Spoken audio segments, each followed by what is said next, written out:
Hey everyone, welcome to the Good Book Podcast, where we talk about and review books that have won awards. My name's Sam, and this is my cousin Nick, Hello. and we're here. We're here to talk about books that have won awards. I just said that. But it is important, so I think It it's okay to really it is emphasize it. important. Yeah, yeah. I feel like I got to make sure people know that. Set a high bar. If that's not what you want, you're in the wrong place. Yeah. So, speaking of books that have won awards, before we get into the book that we're talking about for this episode, Nick, I got a question for you. Why do we care about book awards? It's a really good question. I mean, I think kind of in my civilian life, I don't really know if I do that much. And that's just to say, like, so I think I've read currently 49 books so far this year, and I know for sure that 10 of them are award-winning books because they're for our podcast. I know because it was on the cover that Demon Copperhead also won the Pulitzer, so I guess that's an 11th book I've read this year that won an award. But I think I'm not a person who goes out and seeks to necessarily read an award-winning book, right? I feel like I have a process that I go through to like choose what books I want to read, and sometimes I will hear that one won an award, and that will make me want to move it up. So like Angel Down by Daniel Kraus is one that had been on my list, and it just won the Pulitzer, and so like that's affirmation that I should probably get to reading that, so I maybe moved it up a little bit. But I also think that I pay maybe more attention to like what's going on with books, and I'm constantly like reading about books and talking about books with people, and looking at social media about books, and that's probably more than the average person. And so I guess I don't really feel like I need it, but I think for the average person, it can be a helpful tool to know, like, okay, well, if I like science fiction, here are, the Nebula, the Locust, the Hugo, here are some awards I can look at and see what I might like to read. If I like literary fiction, the Booker Prize, if I'm into American lit, looking at things like the Pulitzer or the National Book Award. So I do think it can be helpful, and I think it can be really helpful, if you're trying to do kind of a more like retrospective look at literature. And I think it's just fun. Like I really like following like the process for the Hugo and the Nebula every year, and for the Booker Prize. But I think for our purposes, I really like the setup that we have, and I think it's for a few reasons. I think one, I really like the idea that it forces us to read stuff from, many different years. I think we've got stuff from the 60s, 70s, 80s, 90s, and the 21st century just in this season. So that's cool. And I think I also like the idea that we're taking something that was seen as a real achievement at the time it was written, and we're thinking about why that might have been. We're thinking about how relevant it still is now. And we are kind of just like putting it to the test, kind of. I like that idea. Because I don't think just like any award or any process, I'm sure there's also a lot of politics at play. Like our last episode was on The Gods Themselves. Neither of us loved that book. It won, I believe, the Hugo and the Nebula. And Yeah, that's right. I don't think it's a coincidence that the guy that wrote it is one of the most famous science fiction authors of all time. But Yep. I would also say that it's also been kind of a forcing function for us, which I think we thought it would be this, but I think it's been even more than I realized. Like, if we were just picking, okay, let's just come up with some books to read, right? I think we could do an okay job with that, but like, the stuff that we read and talk about together it's not like that broad of a spectrum, right?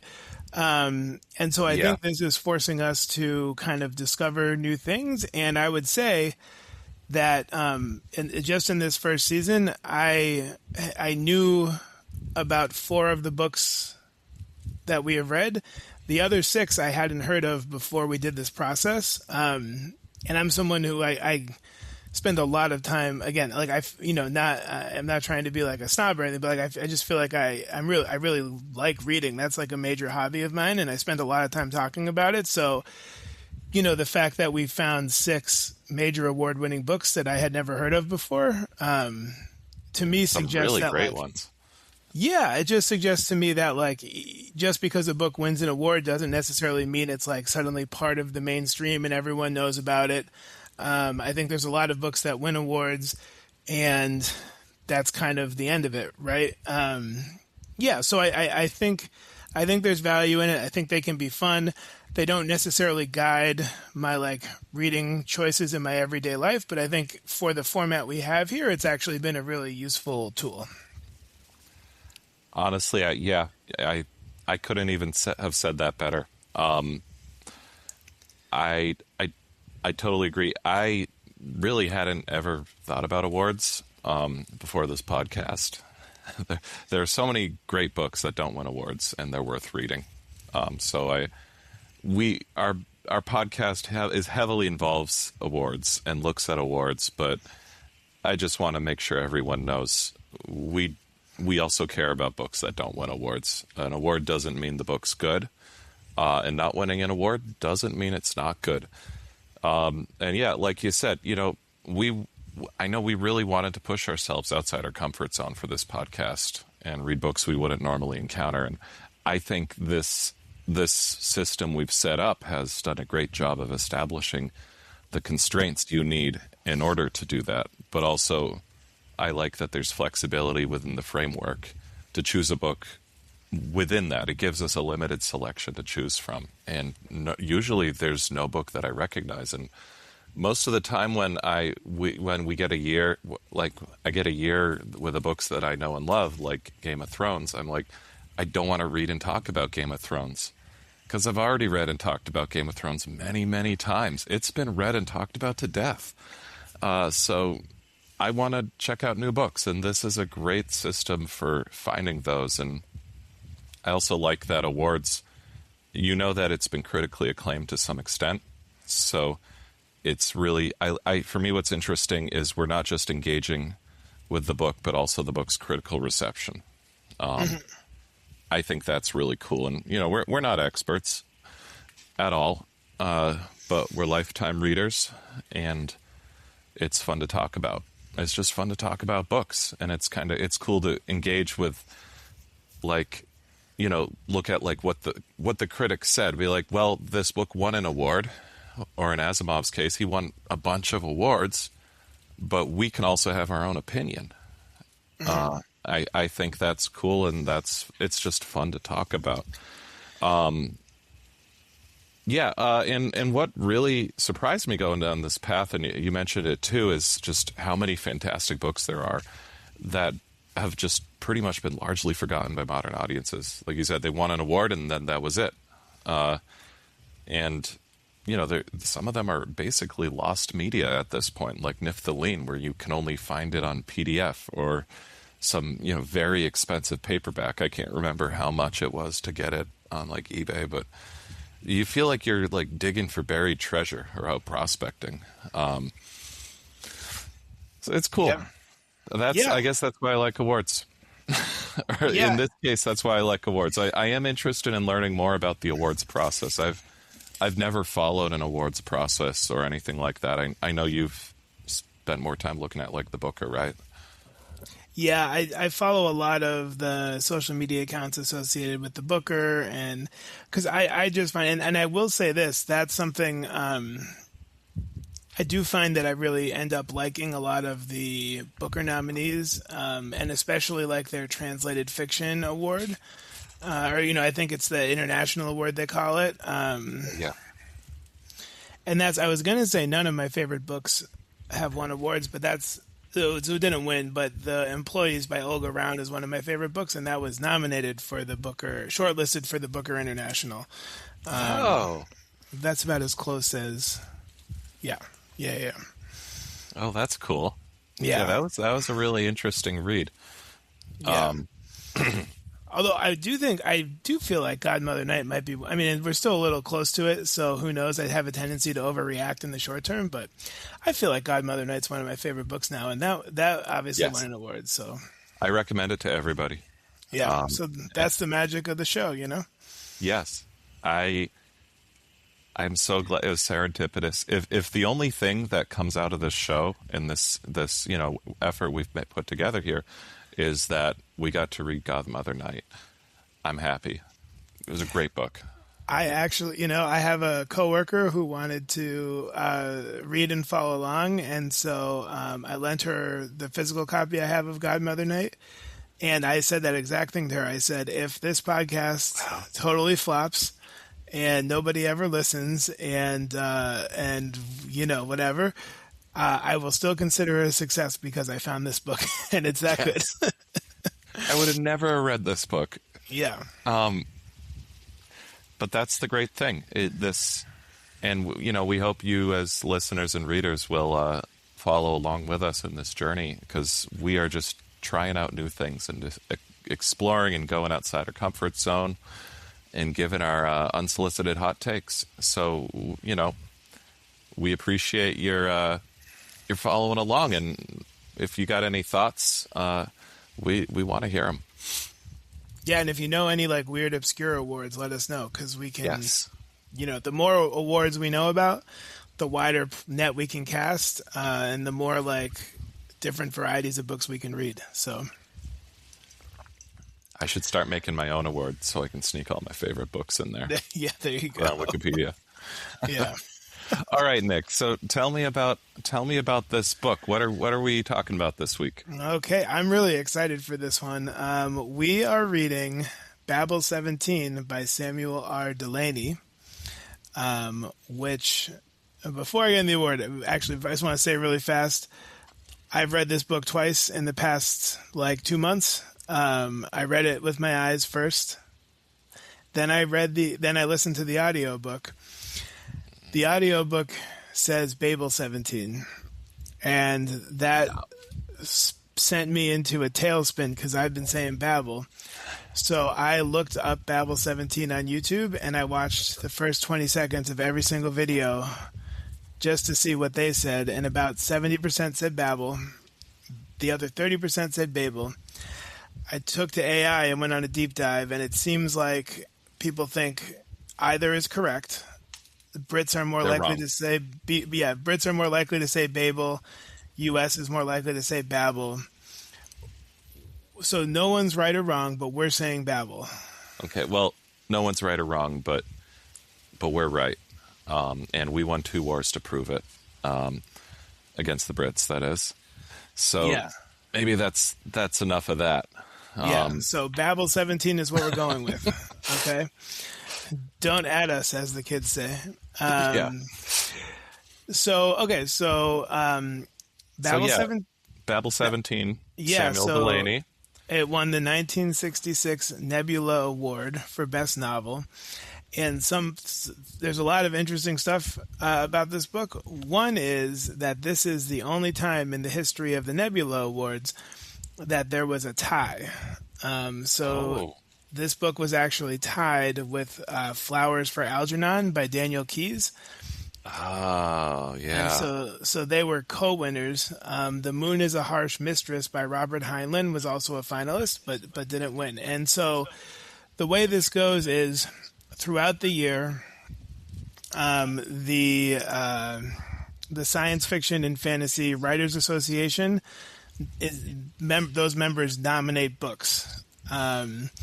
And then once the nominations are in, there's a final pool of ones that got past a certain threshold of nominations, which in this case were 3. And then those same members of the SFWA cast their actual votes on the final ballot. And then usually the one that receives the highest number wins the award, which is what has happened every other year. But there can be a tie on the final ballot. And if there's a tie on the final ballot, then the automatic tiebreaker is that the one that had more additional nominations wins. But in the case that they had the same number of votes, but also the same number of initial nominations, then it's a tie. Wow. And that's what happened in 1966. It's happened like 2 or 3 other times with the Nebulas for other categories. I believe Best Novelette and Best Short Story. But this is the only time it happened for Best Novel. So, 1966 Nebula Award. You just heard about the process. And this is one of 4 Nebula Awards that Samuel R. Delany has won. It's won 2 for Best Novel, 1 for Best Short Story, 1 for Best Novelette, all in the 60s. So he really cleaned up there. Yeah. Wow. That's a lot of awards. Yeah. Yeah, I remember Flowers for Algernon well. I don't know about you, but I had to read it at least twice in elementary school.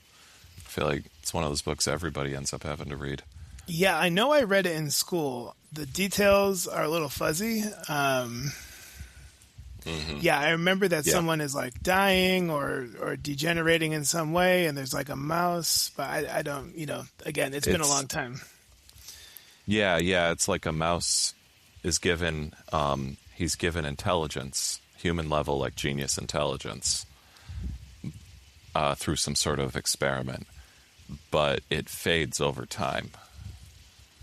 That's what I remember. So you see through the book the intelligence, or no, maybe it's the person given it. I can't remember anymore. But you can see through the writing how his mental capacity is getting sharper and then sharply falling, and it's a heartbreaking book. It's great. I remember feeling sad. That's when I hear it, I'm like, I remember feeling sad that when I read it, but that's all I remember. Yeah, it's a sad book. But it's a really clever one. It's sad and clever. Yeah. Okay. So why don't you give us your one sentence review of this before let me do that again. All right. Let's have your one sentence review, Nick. All right. More fun than a triad with a succubus. I mean, that's great. Short and sweet. How about you? All right. I just put this together, and it's 3 sentences. God damn it. I know. I'm breaking the rules. Would a rose by any other name truly smell as sweet? If, in the name of the flower, you could discern not only the type, but the color, scent, country of origin, age, as well as the feeling invoked by its inhalation, could it still smell as sweet? Find out this and more in Babel-17. A little Romeo and Juliet tie in there. Oh, yeah. Yeah. Yes. Yep. That's nice. where that's from. Yeah.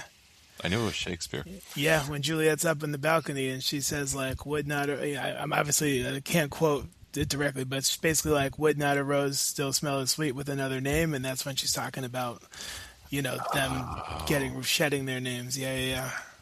Oh, that's what it's. I always thought it was one of his sonnets or something. No. Yeah, it's from Romeo and Juliet. Wow. Okay. Yeah. Well. So you're hitting us with the deep shit, man.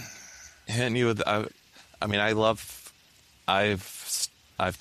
studied linguistics and decent. I guess I can call myself a polyglot at this point, though that sounds presumptuous and pretentious. I love language, and I really like how much this book talked about language. I thought that was really cool. Yeah. But before we get into that, tell me about Delany. Tell me about the context of this book and its times. Yeah, so I think I want to talk about the year first and then talk about Delany, because Delany's life, like is like directly in this. I think even more than some of the other books we've read. Interesting. So yeah, so let's start just with 1966. There's a lot going on. You know, as tends to be the case with the 60s. We are deep in the Cold War, and people are very afraid, right? And in some ways that are really valid, and in some ways that are being fueled by popular media. So the film The Manchurian Candidate had come out in 1962, which had been based on Denzel Washington classic. yeah, yeah, which why did I think that was so funny? I mean, it is funny, but I don't know why I'm laughing so hard. So obviously that had been a book first, but you know, the film was hugely popular. And so there's a lot of fear about this idea of like the invisible enemy, like you know, do we have spies amongst us? Which, like, yes, we did. But also the idea of like, so like, do we have the enemy amongst us here? Both questions of like spies and sleeper cells and stuff, but also like sleeper agents. Like, are there, you know, are there people amongst us who are being brainwashed or hypnotized in some way that they could be carrying out acts on behalf of the Soviets? But I think also the invisible enemy, just in the sense of like the Cold War, and to a certain extent the Vietnam War, I feel like are wars where there's kind of a less familiarity, like with World War II when it was Italy and Germany and Japan. I don't know. I feel like with both the Cold War and with Vietnam, it felt like what we're fighting against is much more kind of nebulous in a way, if that makes sense, because we're fighting against like ideas less so than like countries. You know what I mean? Yeah. So there's that going on, and then Vietnam is really picking up at this time. So at the end of 1965, we had 184,000 troops there. And at the end of 1966, we had 385,000. So 200,000 troop increase just in that year. You know, and again, like, this is a war where I think there's a lot of confusion amongst the populace. You know, it's like, again, we've talked about this in some other episodes, but going from World War II, which felt pretty kind of like cut and dry in terms of like why we are getting involved, to this one where people have a lot of questions about why we're getting involved. It doesn't make sense. And, you know, a lot of, I think, people who are worried about being drafted are having to talk to their World War II vet parents who are saying like, you know, well, you just go. That's what it is. But when you don't feel like the justification is necessarily there, Yeah. you know, it's a hard pill to swallow. So that's going on. And I think both of those two things really influence the book a lot. The space race is going on. The civil rights movement is going on. You know, that's a massive thing that's happening at this time. And I think definitely influencing Delany and some of the reality that he writes here. The sexual revolution is happening, and that's definitely very present in the book, I feel like. We've got the emergence of some of the first computers, which I think are just getting people to think about like what the possibilities are with them. And I think, you know, the idea of like programming a language like this from scratch is something that like maybe seems a lot more possible once computers exist. And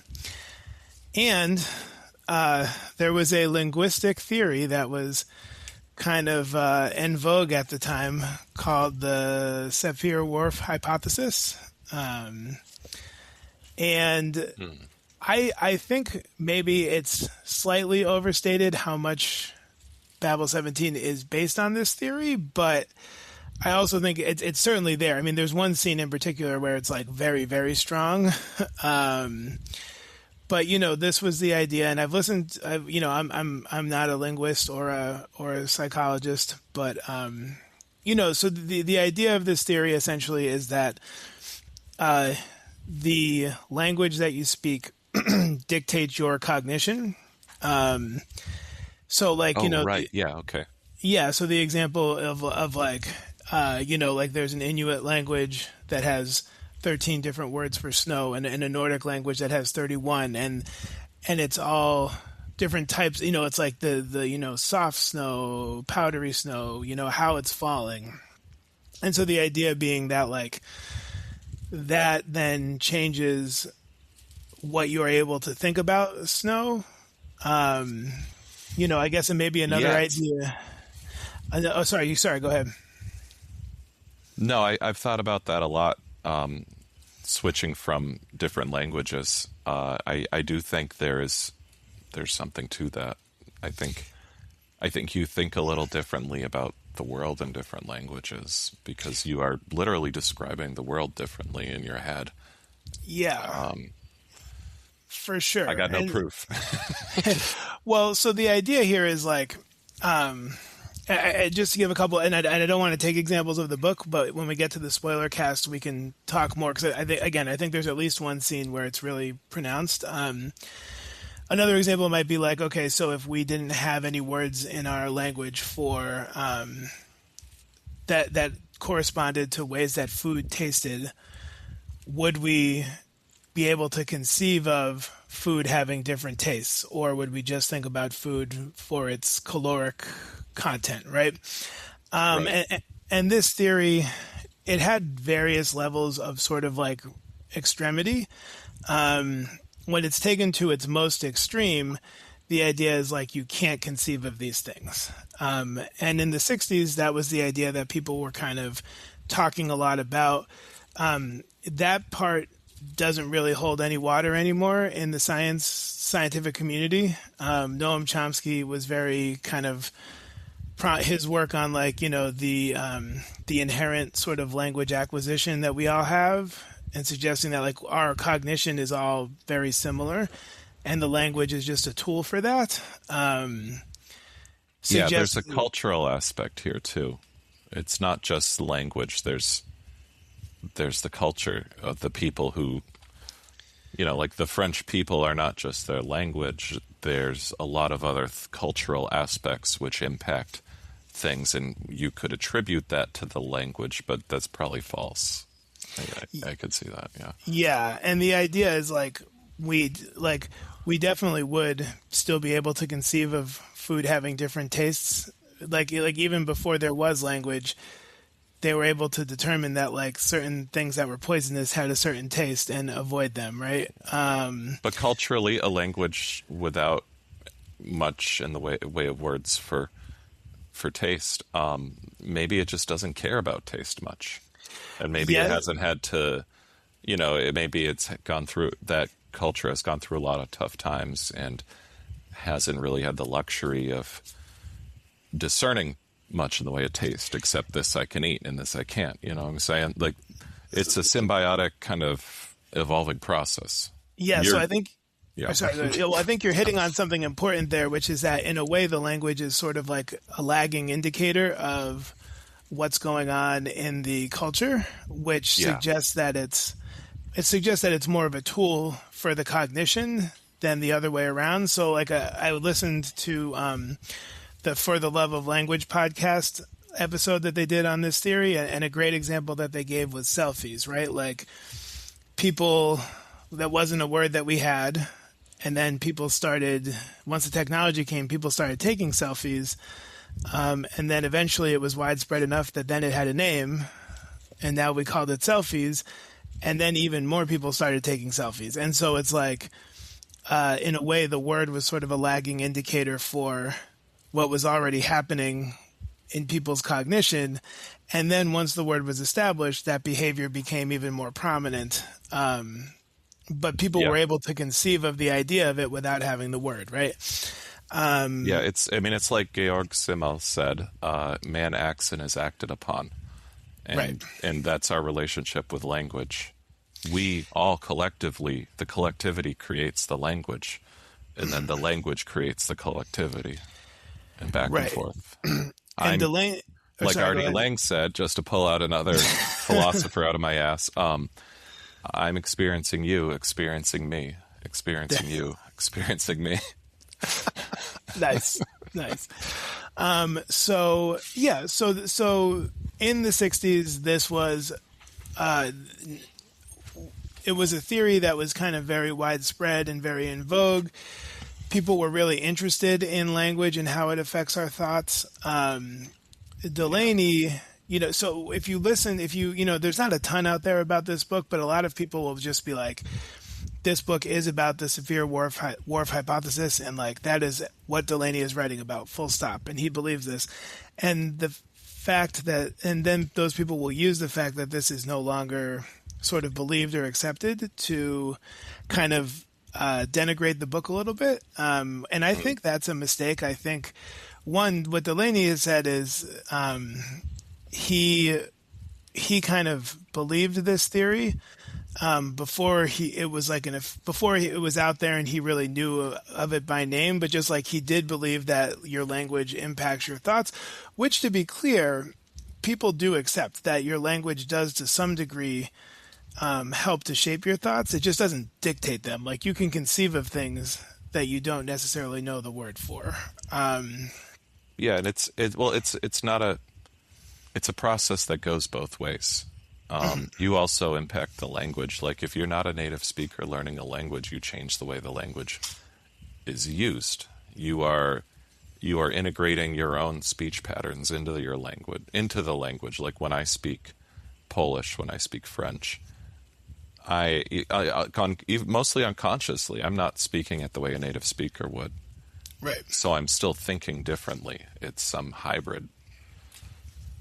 Yeah. And then if everybody was like me, the whole language would change. And so it's about the collectivity. That's what I said before with Simmel. Yeah, and so it's not that there's no effect there, but it's just like the extreme version of the theory that was being discussed a lot in the '60s has been disproven. But Delany himself said he believed it, but then once he read an actual paper on the Sapir-Whorf hypothesis, he immediately said, "This is wrong. This isn't accounting for so much of communication. This is really just too focused." He almost felt like it was too rigid and too focused on specific vocabulary that corresponds to individual ideas versus like there's so many other ways that we communicate our thoughts. And so it's not like he even, once he read about it, he no longer, he never read about this theory and was like, I believe this theory. The other thing is one thing that's interesting about him, and I'm jumping the gun, I'll tell you about his background in a second, but there is more out, he's an author that like you can very easily find what he thinks of his work. He wrote a book called The Straits of Meridian, where he writes under a pseudonym, but he's all essays about his own work. And he's got a 700-page autobiography called The Motion of Light and Water, where he talks a ton about his work. He's written a ton of essays about his work and other science fiction. And he has said that this book was not trying to bolster that theory or prove that theory. It was using that idea of like language shaping thought just as sort of like a jumping off point to imagine what kind of power a deliberately engineered language might have, like when you push it to like science fiction extremes, right? I think it's a stupid criticism of this book to say that the theory that inspired it is disproven. I mean, who cares? It's science fiction. Right. There's exactly. a lot of other things that aren't real in this book. Just enjoy the book. It's fiction. Yeah, I think people want to be able to have something that they can people are always trying to put things down, I mean, to me, it's like any idea, I think in science fiction, in fantasy, I think it's very common to take an idea and push it to the extreme, all for the sake of illustrating some larger idea. And I do think there are a lot of powerful ideas in here about language and about the effects of a language of like language being restricted versus freed up, and about like placing too many rules on language. I think there's a lot in here about language that is actually really valid, Yeah. and I think the extremity to which the idea of like it shaping thought is pushed is, even if this theory didn't exist at all, I still think it's like a pretty normal thing that we see in science fiction. So, but I just want to say that right because Yeah. I always listen to podcasts about books when I finish them, and like the first couple I listened to this, they were just like, well, it's all about Sophia Worf, and that says that's no longer valid, and like, so fuck That's this so book, dumb. and it's like, yeah, it is It's dumb. sci-fi. It's what if this was possible? What if Right. this is the way the world worked? Yeah. That's the whole point. That's the whole fucking point. Yeah. Like, I have other critiques of this book and things I didn't like, but I loved the linguistic thing. Yeah. The whole language aspect of this is so cool. You know, you don't see a lot of fiction books where linguistics plays such a key role. Yeah, for sure. Also, second book we've read after Asimov's The Gods Themselves, which makes a big hullabaloo about the Basque language. Yeah, that's right. Interestingly enough. That's how Rydra was talking to the discorporates, right? Yes, Yeah. Why was if somebody from our listeners can tell us, were people just really into the Basque language? Was that also in vogue? Yeah, you'd have to think so, right? Yeah, I mean, I think it's cool. It's a cool language, but Yeah. anyway. So the last thing I would say about 66 is that we're seeing kind of a shift in the science fiction genre, and I think Delany is right at the forefront of this, maybe like Delany and Ursula Le Guin, of a shift from, science fiction being all about the hard science, right? Like either new devices or taking physics theories or chemistry theories and trying to like write out a fiction thing that follows those, to instead being more about like more like anthropologic and sociologic and linguistic in this case, and sort of taking science fiction but looking at it through more like of a social science lens as well. And I think this book and actually the book we're going to read next, I think both sort of do a really good job of showing how science fiction can be a useful tool for that. Yes. Okay, so now I'll tell you about Samuel R. Delany. We're going to run long on this one. Yeah, sorry everybody. Okay, so Samuel R. Delany, and if you listen to accomplished writers of the time who knew him talking about him, you'll probably hear them call him Chip. Chip Delany, that was his nickname, and he actually gave it to himself as a kid at a summer camp. That's great. Yeah, he just said, I want to have a nickname, and so you all are going to call me Chip from now on, and it stuck. So he grew up in Harlem. His father was an owner of a funeral home, a pretty successful one. His mother worked for the New York Public Library, and so something interesting for him and something that he talks about in his autobiography is that he, he's a black kid living in Harlem, but he's attending, some pretty expensive elite white private schools, and so he's kind of navigating, going back and forth between those two worlds, and he talks in there about like that there is, I think the word people use now is code switching, but that there is like a different language and a different sort of way of being, living in Harlem versus living in these like Manhattan upper, private schools. Being a black person in Harlem versus like, those schools were predominantly white, even more so then than they are now. He was obsessed with reading growing up, mythology, comic books, science fiction, poetry. He loved all of it, and whereas a lot of the science fiction writers of this time kind of grew up on like the pulp magazines, he was reading that, but he was also really into Faulkner, really into James Joyce, really into poetry. He was really into like literary fiction, which I think is partly where this bent of his writing comes, where it's like he's brilliant, but he's less concerned about the hard science and more concerned about like making this a work of literature within the genre, Yeah. Oh, that's a really interesting background. Yeah. Similar to Asimov, also growing up in New York City. Yeah, for sure. For I sure. wonder if they knew each other. That's a good Probably question. not. It's a big city. Yeah, that's true. I mean, I'm sure they must have. I'm sure they were at least in the same room a time or two. Given the success that they did. After they became successful, sure. Yeah, for sure. So at the Bronx High School of Science, he met Marilyn Hacker, his future wife, and they bonded over poetry. And when he was 19, they got married.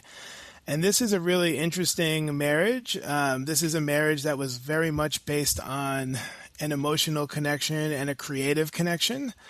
This was a relationship that was undertaken with her being aware that he was gay, and with her later on identifying as a lesbian. And so this was, also, this was an interracial marriage in 1961. This was a relationship that was an open relationship. Later on, again, even with the fact that he was gay and she was lesbian, they did have a child together that they co-parented. And we're going to put a pin in the relationship for right now, but we are going to come back to it because his love life is actually quite connected to this book. So let's talk about him as a writer. Okay. So he has his first novel published. First novel was published when he was 20, The Jewels of Aptor, which is obviously, not a lot of people are getting full novels published at the age of 20. Yeah, wow. Then publishes a trilogy, the Fall of Towers trilogy. And in 1966, Babel-17 is published. He wrote it when he was 23. It was published when he was 24. And this is, again, just when we're talking about the Sapir-Whorf thing, and this is also this is a snapshot in time of a 23-year-old's view of the world, right? Like, so young. And people are really blown away. We already know he wins the Nebula. Then the next year in 1967, the Einstein intersection is published, and that wins the Nebula also. So he's got now back-to-back nebulas before he's 26. 1968, the next year, he writes Nova, which many people think is his best novel and is seen as one of the greatest works of science fiction ever written.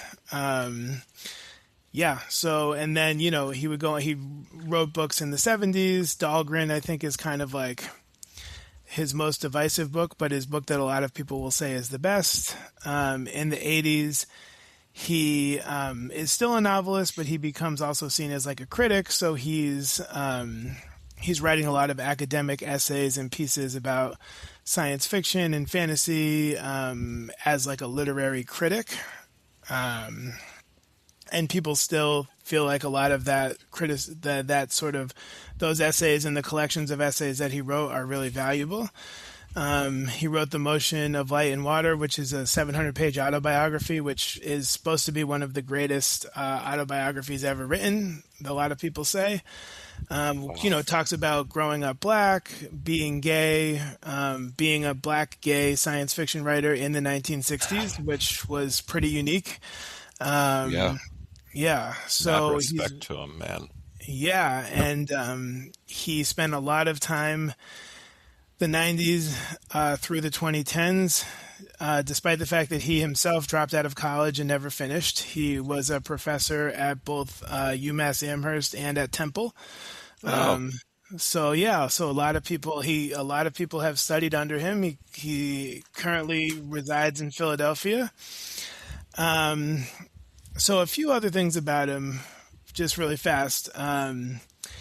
Something he's really known for, and that I think comes across in this book, his future looks much more diverse than a lot of other books that were published at this time. You've got women in positions of power, and not just in not just like a super hot troubled person who's powerful, but like real complex female characters. You've got a lot of people of color. You've got a lot of queer characters. You've got a lot of like non-traditional relationships going on. Things that, and he writes them in a way that doesn't feel bulky, that's just there, and it feels totally natural and like it makes sense. Which, in 2026 is not such a big deal, but in the 1960s it really was. yeah. He loved poetry, and he felt like poetry was really important because it helps us sort of expand our understanding of what words can mean and sort of like how language can be used and be flexible. Yeah, so there's a lot of interesting stuff about him, all that I think works well for this book. Something I do really want to touch on. So I told you that he and Marilyn Hacker had this open relationship. So Marilyn Hacker was a very successful highbrow poet. Right. Okay. In the year before, unclear either if it's during the year he was writing Babel-17 or just before it. They were in a polyamorous, I don't exactly, I don't, a three-person relationship living together. Him, Marilyn Hacker, and this guy, Bob Folsom, who Delany had met and had a big influence on him. Whereas Delany was this like intellectual from New York, Bob Folsom was this like kind of rugged dude from the South, who was more of like a working class Southerner, and taught Delany a lot more about like class in America and like masculinity and all these sorts of things. And had a really big influence on him. And actually, the book is dedicated to Bob Folsom, and it says something. I wish I had opened this, but it says something about like. Do you have it right there? Yeah, this one now is for Bob Folsom to Yep. explain just a little of the past year. Yes. So stick with me here. You may remember there is a part in this book where Rydra is being talked to by one of the members of her crew, who's basically being like, but your customs, you don't understand what it's like to be in a triad. And she's like, actually, I do. Let me tell you. And she's like, I was in one, and she starts talking about it, and she gets very emotional, and she says that one person in her triad was Mules Aranlid, who was a writer and wrote science fiction adventures.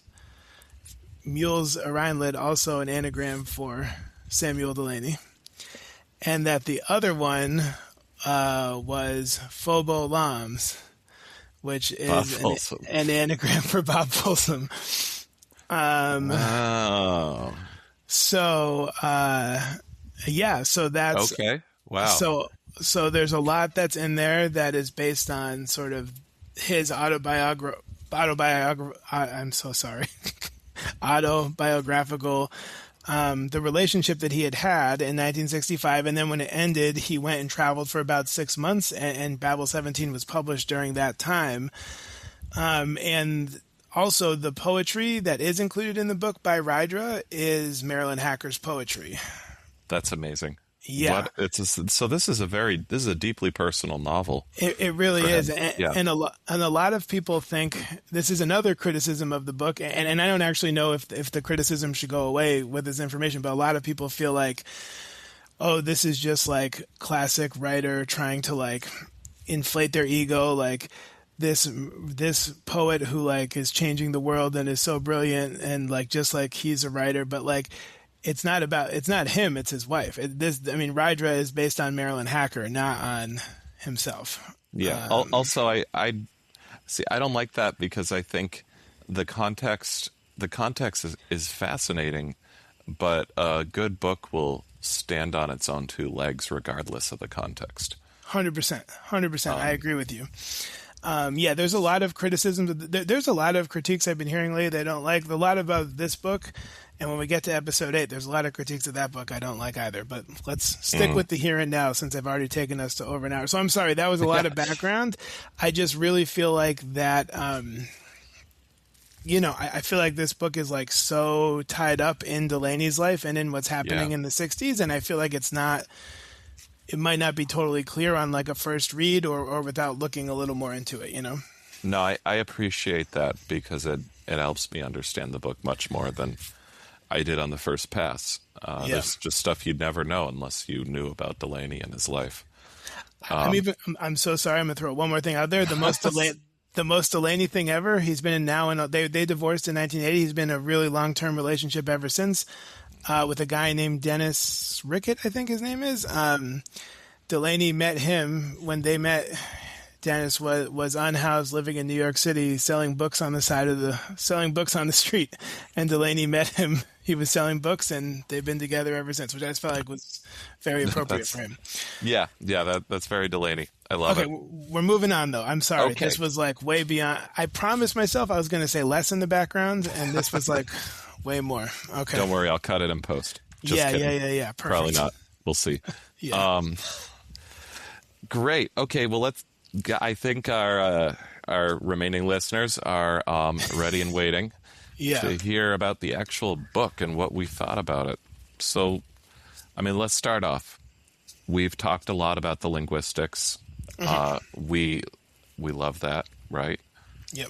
Do you have anything else you want to say about the way this book deals with language? No, I don't think so. Okay. Nope. Then let's cut that whole exchange, and let's talk about the writing. What did you think about the actual writing in this book? I love it. I love his writing. This is, I think, more than any other book we've read, this to me is an example of why you can't just write off books that are old books. This could have come out in 2026, and I would have been like, this rules. Like, this is like new. This is original. Every scene of this book is so much fun for me. It is like exactly what I want. And there's a whole section where she's putting together her crew and they're doing all, and like, I don't want to go into details, but like this whole like beginning third of the book is like incredible. It's like so fun. Again, it feels like nothing else I've ever read. I loved it. To me, every scene in this book is super fun and super enjoyable. Yeah, I'll mostly agree with that. I don't think I like the writing quite as much as you. I had moments where I had to reread things that just didn't seem clear at first. But I think part of that was also by intention. And I definitely, I thought the writing was fresh. It was playful. The poetry, his girlfriend's poetry, or wife? Yeah, wife. We'll just say Marilyn Hacker's poetry, fantastic, very well inserted. I really liked the writing. Yeah. And the book moved along well. It never lingered too long anywhere. So in terms of just moving into the pacing and the whole overall flow of the book, I thought that was pretty good as well. Not my favorite writing ever, but it was good. It was definitely, for me, it was good. Especially in the first part, I liked the most. Yeah. How about the characters? What did you think about the characters, Rydra and all the others that came along with her? I liked Rydra a lot. Felt like Rydra, if I have a knock on this book, it is that I think there is a lot that was sort of like I think it's underdeveloped in a lot of ways. I think some of the characters are a little underdeveloped, and I think that the way that it wrapped felt underdeveloped. It kind of felt like, okay, well, I guess we're done. And that's where I feel like it's, I think every scene was so much fun, but I think it is a case where like the sum is slightly less than the parts. But I do feel like Rydra was well developed throughout the course of the book. And I thought, but I think that is it. I think she's the only one that is. I completely agree. And underdeveloped is the phrase I've been looking for when I'm trying to describe this book in general. I mean, there are parts of it I really love, but I agree. The characters were all kind of sketches that were largely interchangeable, and they were fun in the scenes that we had them in.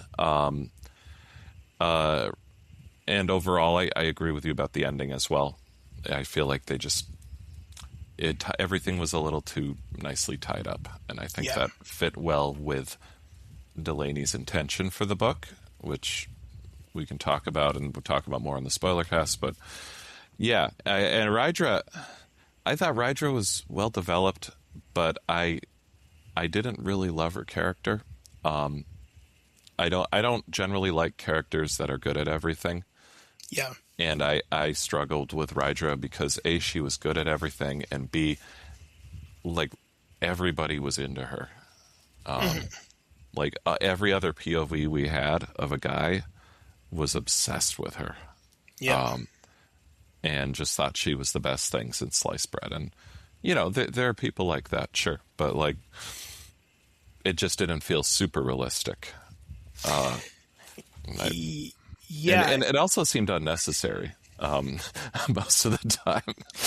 Yeah, I mean, I think some of that probably comes from the fact that he's basing it on his wife so heavily. But I agree with you. I think, one thing I'll say is people seem to read her a lot of different ways. Like I've seen a couple things where people are saying she's autistic, and I see no evidence of that in the text. So some people are. She's got like a photographic memory or something, right? Yeah, I mean, she was in an accident when she was younger, which seems to have sort of enhanced some of her abilities, and so I do think there's something to like the idea of like. Cut this out of my soliloquy, but Delany was dyslexic and dysgraphic, so I think there maybe is something there about like neurodivergency and different abilities being it. But I do agree with you. I mean, it worked for me a little bit in a way that she's this poet that is like a megastar across multiple galaxies, and so I think that made it a little more sense to me why everyone is so like into her, and she's also obviously like pretty hot, I think, based on this. But yeah, I do agree with you. Like I liked her. I think maybe just like the fact that she's like a cool poet, I was like into. That was cool. I like the way poetry is used, and how this, like in Hyperion, is a future where everybody's really into poetry, and that's the hot thing. That's the pop culture. So I like that. I like the idea. It's a very, very optimistic worldview, which I don't think a lot of sci-fi writers today would adopt. But I think it's actually, you know what? Arcady Martine's duology, A Memory Called Empire, which I've heard it's great. Yeah, it's a 2-book series, a duology, right? That poetry also does. It's another that.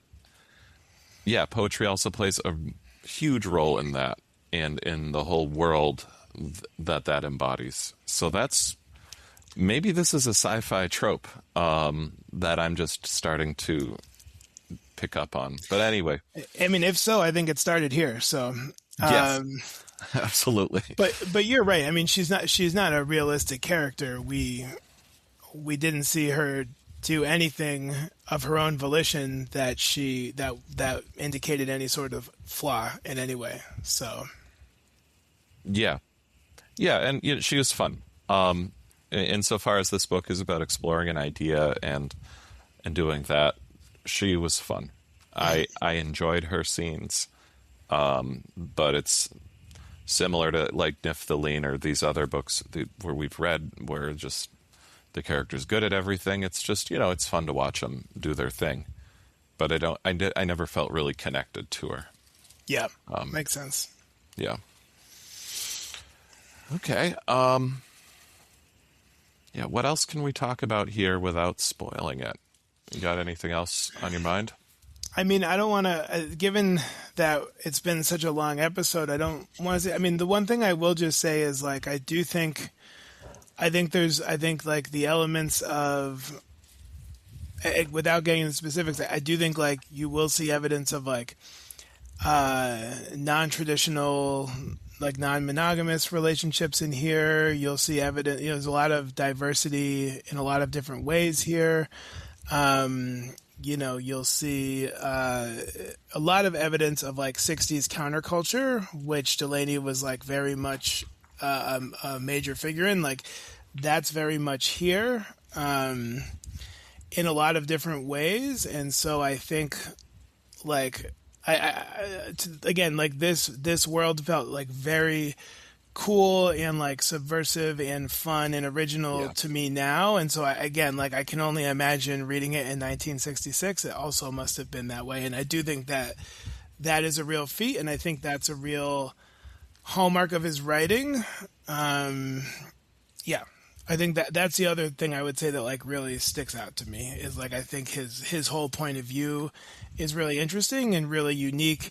And I think again, makes sense as like, being someone who is black, someone who is gay, someone who is a member of like of the counterculture in a field that was pretty dominated by like pretty straight-laced white dudes at the time, Yeah, 100%. When I read it, I didn't know much about his background. I didn't realize he was black or gay, or any of anything else, his involvement in counterculture. I just thought the fact that there were so many polyamorous couples in this was just the regular free love fixation, and just similar to Asimov's book with the moon. That just, it makes a lot more sense in that context, and makes this feel much more subversive and adventurous. It's just, it's a cool vision of the future. Yeah. That, sure. And not even death can stop you from finding love. Yeah. Which is cool. Yeah. It's a lot of neat little like ideas in this book that made the world feel interesting and unique. I got to give it that for sure. Yeah. All right, Nick. Well, we have kept everyone here long enough. Let's give this starving audience our rating. Out of, well, I think I have to say 6. Was it how many inches of vanadium wire was it in the book? Is it 6 inches? That sounds right. Okay. Well, our scale only goes up to 5, so yeah, let's just go with that. Let's just do that. How many out of 5? How many inches of vanadium wire would you give this book? I'm going to give it 4. And I want it to be 5. But it's just not there for me. I love it. It's so fun. I wanted it to just keep going and keep going and keep going. But yeah, I mean, I think underdeveloped is the key there, right? Like it is. I think this was a 23-year-old who was pumping out work at an extremely rapid rate. I think he's really creative. He's got these really great ideas.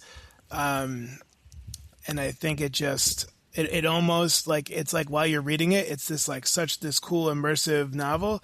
And then at the end, you're like, wow, that almost felt like I just finished a short story now, because Yes. of how underdeveloped it was. And so that was disappointing, I think. And I don't need it to be long. I don't need it to be like 1,000-page science fiction brick. Like a book I love, for example, which I know you've read also, is This Is How You Lose the Time War.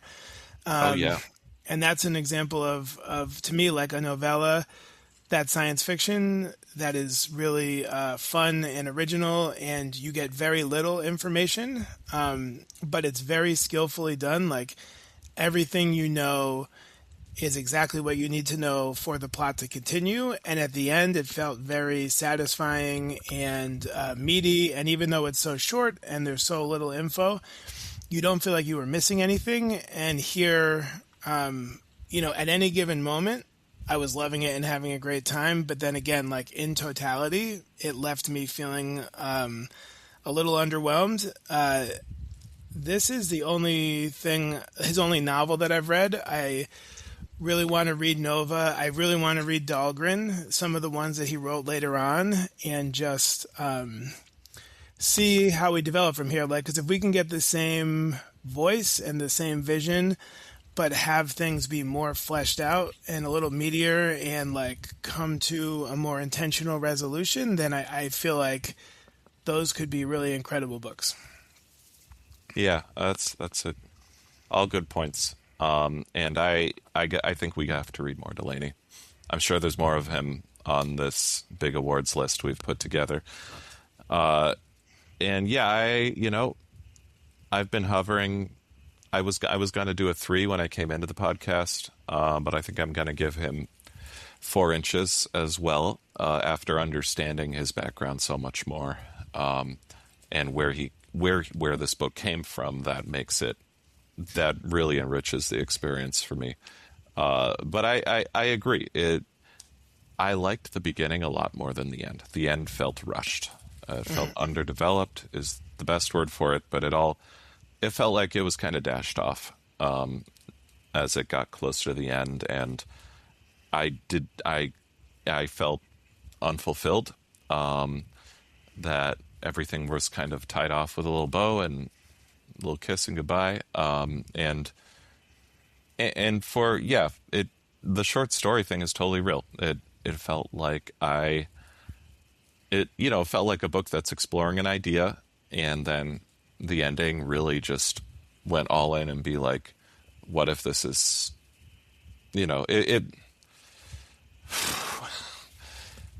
yes.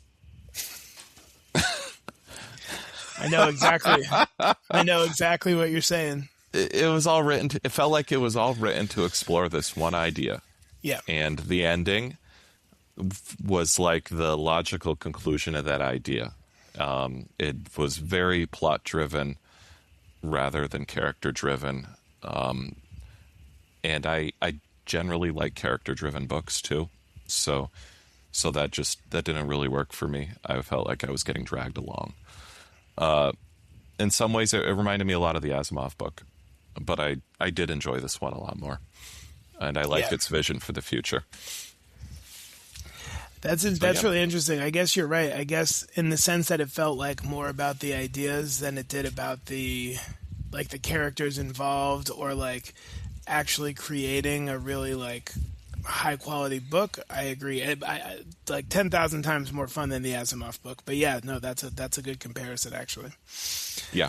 You gotta understand every rating in our scale is an order of magnitude above the rating before. It works it's like the earthquake scale.